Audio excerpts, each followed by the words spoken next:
benefits of using these ICT devices by Bangladeshi students in higher education level for English language learning. That's what exactly my topic.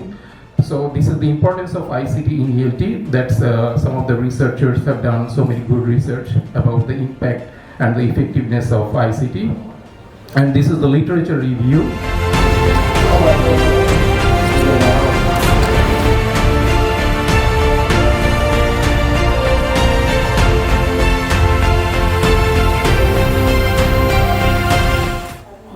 Xalqaro ilmiy anjumanda raqamli texnologiyalarni grafik ta'limda qo'llashdagi muammolar va uning yechimlari bo'yicha mavzularda olimlarimiz ishtirok etishyapti.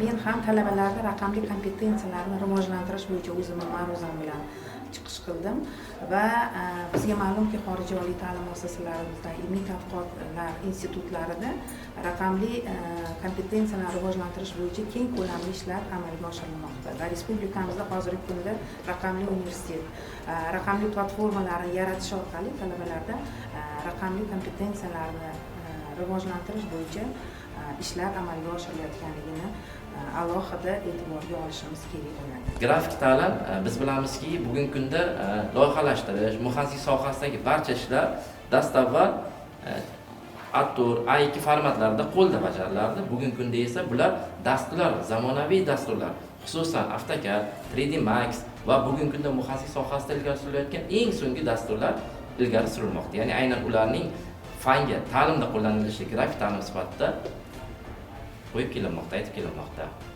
Grafik ta'lim sifatida ko'riladi. Grafik ta'lim sifatida ko'riladi. Va bu mavzuni bugungi konferensiyada ko'tarilishining ahamiyati nimada?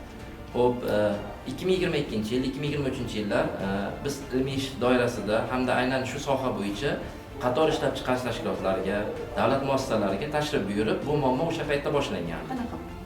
Ya'ni dasturlardan keng foydalanish, muhandislar zamonaviy dasturlarni bilishi, qay ahvolda, qanaqa, ularga ehtiyoj qanaqa, zaruriyat qanaqa, keyingi prezidentimiz ilgari surgan Toshkent 2030 raqamlashtirish islohotlari qay tarzda ketmoqda. Ana o'shani qaysidir ma'noda natijasini ko'rish maqsadida tashkilotlarga tashrif buyurdik.